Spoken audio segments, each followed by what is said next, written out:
ಪ್ರೀತಿಗೆ ವಯಸ್ಸು, ಜಾತಿ, ಬಡವ, ಶ್ರೀಮಂತ ಎಂಬ ಹಂಗಿಲ್ಲ ಅಂತಾರೆ. ಅದು ಈ ಇಬ್ಬರ ಜೀವನದಲ್ಲಿ ನಿಜವಾಗಿದೆ. ಜಪಾನ್ನಲ್ಲಿ ಈ ವಿಚಿತ್ರ ಘಟನೆಯೊಂದು ನಡೆದಿದೆ. ಯುವಕನೊಬ್ಬ ತನ್ನ ಸಹಪಾಠಿಯ ತಾಯಿಯನ್ನೇ ಮದುವೆಯಾಗಿರುವ ಘಟನೆ ವರದಿಯಾಗಿದೆ. 33 ವರ್ಷದ ವ್ಯಕ್ತಿ 54 ವರ್ಷದ ಮಹಿಳೆಯನ್ನ ಮದುವೆಯಾಗಿದ್ದಾನೆ. ಅಂದ್ರೆ ತನಗಿಂತ 21 ವರ್ಷ ದೊಡ್ಡವಳನ್ನ ವರಿಸಿದ್ದಾರೆ. ಇಸಾಮು ಟೊಮಿಯೋಕೋ ಎಂಬಾತ ಮಿಡೋರಿಯನ್ನ ತನ್ನ ಶಾಲಾ ದಿನಗಳಲ್ಲಿ ಪೇರೆಂಟ್ಸ್ ಟೀಚರ್ ಮೀಟಿಂಗ್ನಲ್ಲಿ ಮೊದಲ ಬಾರಿಗೆ ಭೇಟಿಯಾಗಿದ್ದ.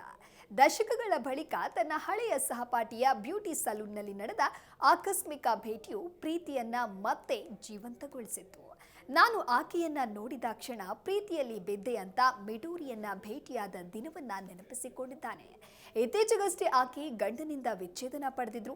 ತನ್ನನ್ನ ಇಷ್ಟು ಸಣ್ಣವನು ಇಷ್ಟಪಡ್ತಾ ಇರೋದ್ರ ಬಗ್ಗೆ ಖುಷಿ ಅನ್ಸಿದ್ರು, ತುಂಬಾ ಆಶ್ಚರ್ಯ ಕೂಡ ಆಗಿತ್ತು ಅಂತ ಮಿಡೋರಿ ಹೇಳಿದ್ದಾರೆ. ಇಬ್ಬರು ಪ್ರವಾಸಕ್ಕೆ ಹೋಗಿ ಜೊತೆಗೆ ಸಮಯ ಕಳೆದಿದ್ರು. ಬಲೂನ್ಗಳು, ಹೂವುಗಳಿಂದ ತುಂಬಿದ ಹೋಟೆಲ್ ಕೊಠಡಿ, ಆತ ಕೊಟ್ಟ ಸರ್ಪ್ರೈಸ್ಗಳಿಂದ ಆತನ ಪ್ರೀತಿಯಲ್ಲಿ ಬೀಳದೆ ಇರಲು ಕಾರಣವೇ ಇರಲಿಲ್ಲ. ಕೊನೆಗೆ ಇಬ್ಬರು ಮದುವೆಯಾಗುವುದಕ್ಕೆ ನಿರ್ಧಾರವನ್ನ ಮಾಡ್ತಾರೆ. ಮಿಡೋರಿ ಕುಟುಂಬದಲ್ಲಿ ಸಾಕಷ್ಟು ವಿರೋಧಗಳು ಕೇಳಿ ಬರುತ್ತೆ. ಮಿಡೋರಿಗೆ ಈಗ 54 ವರ್ಷ.